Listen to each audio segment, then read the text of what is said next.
आज की इस वीडियो में बैंक पीओ मेंस लेवल की पजल सॉल्व करते हैं। यहाँ पर कह रहा क्या है, 8 persons P Q R S T U V and W from a 3 generation family are sitting around a concentric square table in such a way that 4 persons are sitting in the middle of the sides of the inner table facing away from the center, whereas 4 persons are sitting in the middle of the sides of outer table facing towards the center। तो यहाँ पर जो है concentric square table ऐसे बनाएंगे। यहाँ पर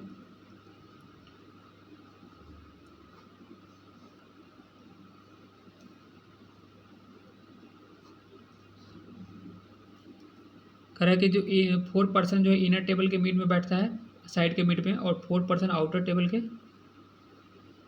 mid side के मिड में बैठता है। तो इस तरह से अरेंजमेंट होगा यहाँ पर, सीटिंग अरेंजमेंट।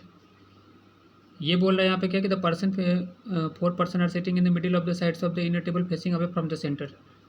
अच्छा, ये सेंटर से जो इनर टेबल में बैठा हुआ है वो सेंटर से बाहर की तरफ फेस कर रहा है, जो आउटर टेबल की तरफ बैठा हुआ, आउटर टेबल में बैठा हुआ सेंटर की तरफ फेस किया हुआ है।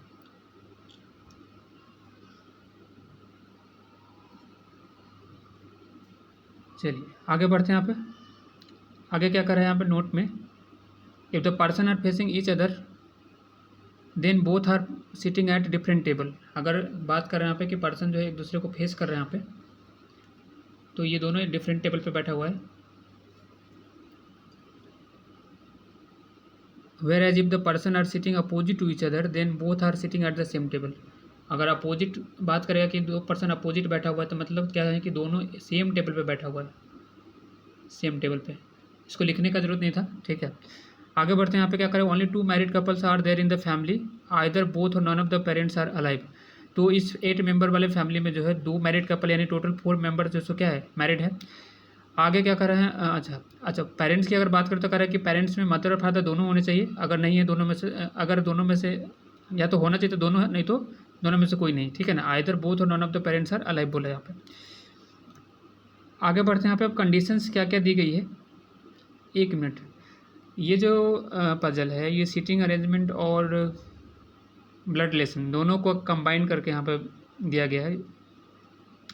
तो हम कोशिश पहले ये करते हैं कि हमारे लिए आसान हो जाएगा कि ब्लड रिलेशन वाला जो ब्लड रिलेशन को पहले सॉल्व कर लेते हैं यहाँ पे, ठीक है, ताकि जो है वैल्यू जो है पुट करने में आसान होगा यहाँ पे।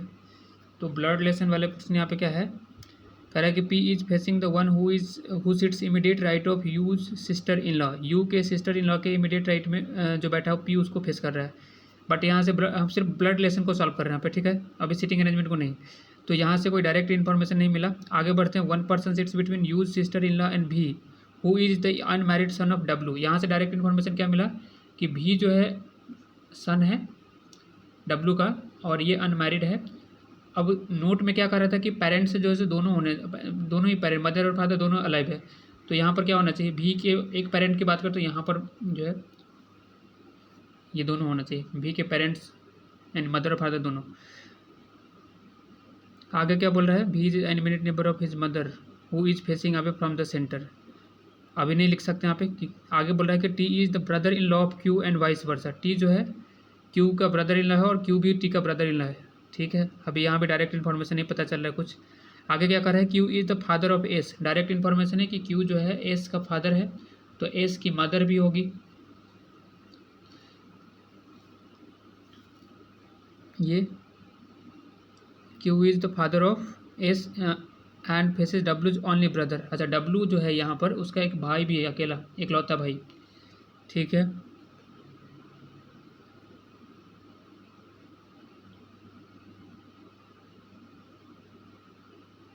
आगे बढ़ते हैं। S is the only sister of P's father. S जो है ओनली सिस्टर है पीज फादर, तो यहाँ पर ये पी का फादर हो गया, ठीक है। अच्छा, पी का फादर है तो पी की मदर भी तो होगी।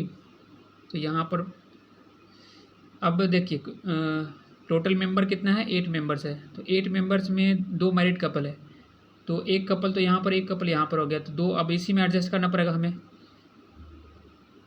ये बोला था कि टी एंड क्यू जो है एक दूसरे का ब्रदर इन लॉ है, ये नहीं बोला है यहाँ पे। तो इसको यहाँ पर रखा जा सकता है, एडजस्ट किया जा सकता है ना। क्यू को अगर हम यहाँ रखते हैं तो ये प्लस हो गया, ये माइनस, ये दोनों मैरिड कपल, और डब्लू का ब्रदर यहाँ पर टी जो है क्या हो जाएगा, डब्लू का ब्रदर है यहाँ पे, ठीक है। तो क्यू और टी एक दूसरे का ब्रदर इन लॉ हो गया। और फिर आगे क्या दिया हुआ है, अब इसमें 3 जनरेशन तो हो गया, 1 2 एंड 3, 3 जनरेशन फैमिली की बात किया था वहाँ पे, मेंशन किया था स्टार्टिंग में। चलिए आगे बढ़ते हैं, देखते हैं यहाँ पे करा क्या कि 1 person sits between T and U's daughter. T और यू के डॉटर के बीच में 1 पर्सन बैठता है यहाँ पे, तो इसका मतलब है यू की एक डॉटर है। तो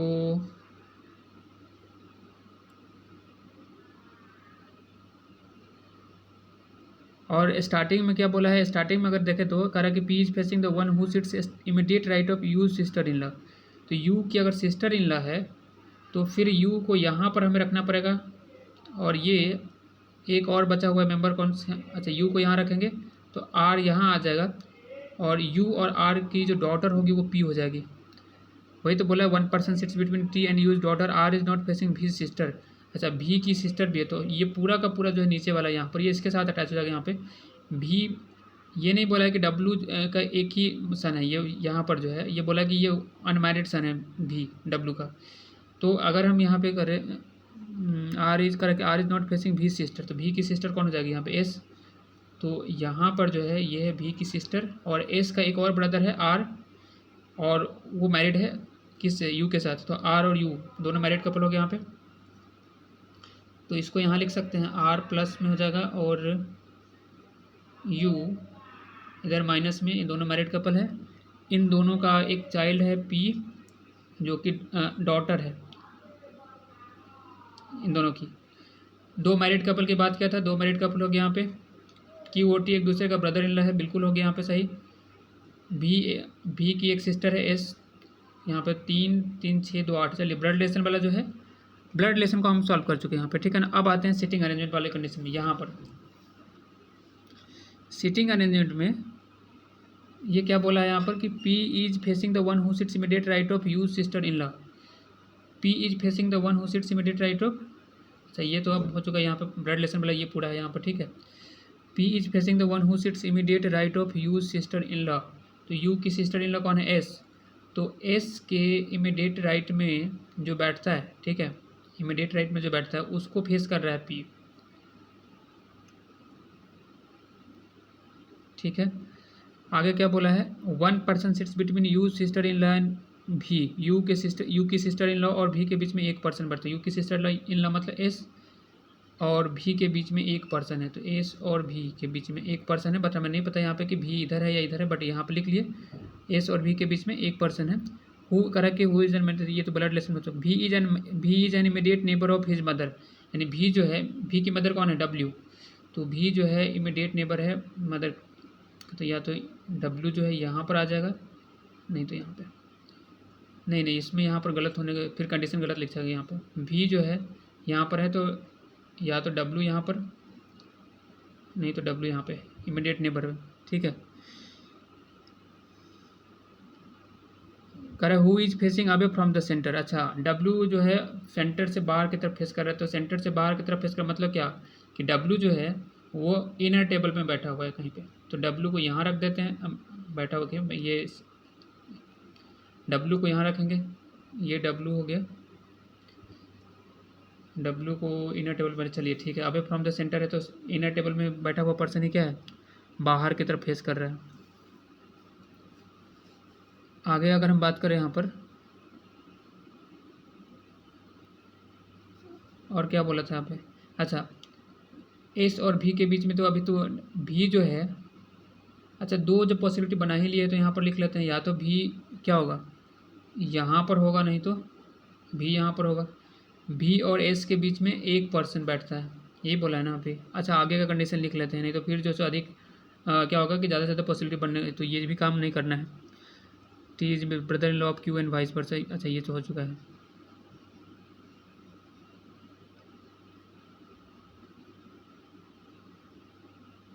आगे क्या बोल रहा है यहाँ पे, कह रहा है कि Q is father of S and faces डब्ल्यूज ओनली ब्रदर।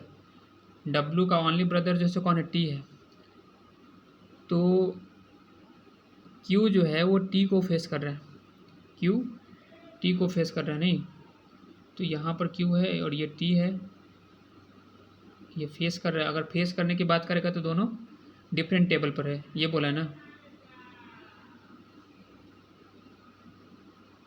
आगे बढ़ते हैं।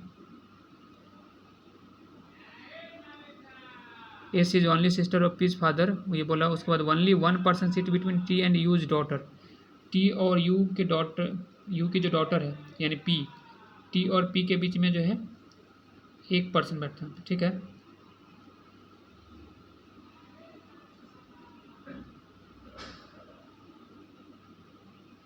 Are is not facing B sister, are जो है भी की सिस्टर को फेस नहीं कर रहे हैं यहाँ पे, मतलब भी की सिस्टर एस है, यानी आर एस एक दूसरे को फेस नहीं कर रहा है, ये बोला है ना। R S not facing it, ठीक है। बस यही सारे कंडीशन थे। अब हमें इसको जो है यहाँ पर अरेंज करना पड़ेगा इन सारे कंडीशंस को। दो पॉसिबिलिटी जब बना ही लिए यहाँ पे, तो डब्ल्यू भी यहाँ पर डब्ल्यू भी हो गया, एस और भी के बीच में एक पर्सन बैठ रहा है यहाँ पे, और ये भी बोला कि एस के जो इमीडिएट राइट में है उसको पी फेस कर रहा है यहाँ पे, या जो एस के इमीडिएट राइट में वो पी को फेस कर रहा है। पहली बात तो ये क्लियर हो गया कि एस भी और डब्ल्यू ये सभी के यहाँ कहाँ पे है, इनर टेबल पे ही है। तो भी यहाँ पर हो गया, यहाँ पे है भी और एस के बीच में एक पर्सन है। हाँ तो यहाँ एस तो यहाँ पर आगे इसके लिए सोचना ही नहीं है, भी यहाँ पर है तो एस यहीं पे होगा, एस यहाँ पर। अब जो है करा क्या कि जो एस के इमीडिएट राइट में है उसको वो पी को फेस कर रहा है, तो एस के इमीडिएट राइट में तो ये तो बाहर की तरफ दिख रहा है ना सेंटर से, तो एस के इमीडिएट राइट में तो ये है, तो पी यहाँ पर आ जाएगा, फेस कर रहा है मतलब दोनों एक दूसरे, दोनों डिफरेंट टेबल पे है। यहाँ इसमें आते हैं तो एस के इमीडिएट राइट में जो है वो पी को फेस कर रहा है, तो पी यहाँ पर आ जाएगा, बाहर वाला टेबल पे है। अब आते हैं आगे, दूसरा कंडीशन क्या दिया हुआ था कि टी और पी के बीच में जो है एक पर्सन है, यही बोला है ना, टी और पी के बीच में एक पर्सन है। तो या तो हाँ यहाँ भी कुछ सोचने का ज़रूरत नहीं है, यहाँ रखेंगे दोनों टी को, तो टी और पी के बीच में एक पर्सन, टी और पी के बीच में एक पर्सन, टी यहाँ पर आ जाएगा, टी और पी के बीच में एक पर्सन, बाहर वाला टेबल की बात कर रहे हैं। चलिए उसके बाद आगे क्या बोला है, एक और कंडीशन कुछ दिया वहाँ पे। अच्छा टी और क्यू एक दूसरे को फेस कर रहे हैं, यहाँ पे फेस कर रहा है मतलब दोनों एक दूसरे फेस तो कर ही रहा है लेकिन डिफरेंट टेबल पे होगा, ठीक है। टी और क्यू, तो एक मिनट, क्या बोला है कि टी और क्यू फेस कर रहा है, तो टी को तो डब्ल्यू फेस कर रहा है इस वाले में ना, तो ये तो गलत हो गया। फिर टी यहाँ पर है, टी क्यू को फेस कर रहा है, तो क्यू यहाँ पर आ गया, ठीक है। अब जो है इनर टेबल में चारों पर्सन बैठ चुका है यहाँ पे, आउटर टेबल में दो पर्सन बैठ चुका है यहाँ पे। आगे क्या बोला है और कुछ कंडीशंस यहाँ पे, आर एस को फेस नहीं कर रहा है, R is not facing S, मतलब आर यहाँ पर नहीं हो सकता है, आर यहाँ पर नहीं हो सकता, तो आर कहाँ पर होगा, यहाँ होगा, तो यू यहाँ पर आ जाएगा, ठीक है। और इस तरह से जो ये कंप्लीट हो जाता है सिटिंग अरेंजमेंट और ब्लड रिलेशन का कंबाइंड फॉर्म जो पजल थी, ठीक है। अब जो है क्वेश्चन देखते हैं यहाँ पे किस तरह से पूछा गया है, उससे पहले आंसर इसका देख लेते हैं। आंसर जो है, आंसर हमारा जो है ये लेफ्ट में आप देख सकते हैं, टी ऊपर हो गया, पी यहाँ पर है, ये यू हो गया यहाँ पे आर, ये भी एस क्यू और डब्ल्यू। चलिए अब आते हैं क्वेश्चन में। क्वेश्चन नंबर फर्स्ट जो है इस पजल का, वो पूछा what is the position of R with respect to his wife. तो आर की जो वाइफ है ये आर है, इसकी वाइफ है यू, तो यू के रिस्पेक्ट में आर की पोजीशन क्या है, तो यू यहाँ पर है, आर की पोजीशन A1 2 यहाँ पे, यानी कि सेकंड, राइट से सेकंड है और लेफ्ट से भी सेकंड ही है। ऑप्शन है हाँ, तो ऑप्शन नंबर बी में सेकंड टू राइट है, ऑप्शन बी करेक्ट हो जाएगा इसका। नेक्स्ट क्वेश्चन बढ़ते हैं यहाँ पे, क्वेश्चन नंबर 2। क्वेश्चन नंबर 2 जो है ये है, कह रहा है कि how B is related to हाँ, how B is related to the one who sits immediate left of S. तो एस यहाँ पर है, इसके ये बाहर की तरफ फेस कर रहा है, तो इसके इमीडिएट लेफ्ट में क्यू बैठा हुआ है। How B is related to the one who sits immediate left of S. तो क्यू से भी किस तरह से रिलेटेड है, तो यहाँ पर भी है, ये क्यू है, तो भी तो सन है क्यू का। तो आंसर क्या हो जाएगा, ऑप्शन नंबर सी। नेक्स्ट है क्वेश्चन नंबर 3 की अगर बात करें तो कह रहा है dash sits immediate right of dash who is the dash of Q respectively. You sits immediate, option A की तरफ चलते हैं, तो अगर you sits immediate right of P, क्या पी के इमीडिएट राइट में यू बैठता है क्या, यू यहाँ पर है और पी, बिल्कुल ये तो सही है, पी के इमीडिएट राइट में नहीं यू, हाँ you sits immediate right of P, बिल्कुल सही है। Who is the dash of Q respectively, P जो है ग्रैंड डॉटर है क्यू की, बिल्कुल ये ऑप्शन नंबर ए ही जो सेट, अच्छा ऑप्शन नंबर डी का रहा है ए और बी दोनों, तो हमें बी भी चेक करना पड़ेगा। ए तो सही है, उसके बाद बी की अगर बात करते करें भी सीट्स अगर पुट करते हैं यहाँ पे, तो फर्स्ट में भी seats immediate right of W, W यहाँ पर है, डब्ल्यू के इमीडिएट राइट में भी बिल्कुल बैठा हुआ है। W who is the dash of Q respectively, तो डब्ल्यू जो है वाइफ है क्यू की, बिल्कुल सही है, W is wife of Q, clear है। तो ऑप्शन नंबर डी इसका करेक्ट हो जाएगा, A plus A and B both. आइए अब यहाँ पे आते हैं क्वेश्चन नंबर 4 में, करेक्ट कि dash mail person sits along with dash at the same table. Dash mail person sits along with dash one, W के साथ जो है कितने मेल पर्सन मेंबर बैठते हैं यहाँ पे, तो एस और भी की बात करें तो एस तो यहाँ पर फीमेल है और भी मेल है, तो one male person sits along with dash, हाँ डब्ल्यू के साथ एक ही मेल पर्सन बैठा है यहाँ पे eight the same table, clear है। ये तो ऑप्शन नंबर 4 का, क्वेश्चन नंबर 4 का आंसर यही ऑप्शन यही होगा, two male person sits along with dash at the same table, R और यू नहीं, तो ऑप्शन नंबर 1 एक आंसर मिल गया हमारा। तो चलते हैं आगे अब क्वेश्चन नंबर 5 में, ऑप्शन नंबर 1 करेक्ट होगा उसका, क्वेश्चन नंबर 4 का। क्वेश्चन नंबर 5 कह रहा है कि which of the following statement is or are not true as per the given arrangement. T is the uncle of P, so blood relation से question पूछा यहाँ पे, T is the uncle of P, तो ये T है, uncle कैसे, ये तो थर्ड जनरेशन में आ गया ना, तो ग्रैंड फादर हो गया ये, नहीं तो फर्स्ट स्टेप नहीं होगा। Two person sits between Q and T sister, Q और टी की सिस्टर जो है, क्यू ये है और टी की सिस्टर कौन है, डब्ल्यू, इन दोनों के बीच में 2 पर्सन बैठ रहे हैं, तो ये क्यू है और डब्ल्यू, नहीं एक ही पर्सन है ना, चाहे इधर से आए इधर से आए, एक पर्सन बीच में आ रहा है यहाँ पे, इधर से भी एक पर्सन बीच में, तो ये भी स्टेटमेंट जो है फॉल्स हो गया। अच्छा हमसे पूछा कि which of the following statement is or are not true, तो फर्स्ट एंड सेकंड तो ट्रू नहीं है। थर्ड की अगर बात करें तो करें R is facing his brother, R का ब्रदर कौन है, भी है, ठीक है, तो आर भी को फेस कर रहा है क्या, फेस करना मतलब दोनों डिफरेंट टेबल पर बैठा हुआ है, तो बिल्कुल फेस कर रहा है, तो आंसर हमारा जो हो जाएगा, पूछा है कि नॉट ट्रू, तो 1 and 2 are not true, option number B correct answer होगा इसका। तो आज की ये पजल थी, आज स्टार्ट ही किए हैं ये पजल, ठीक है।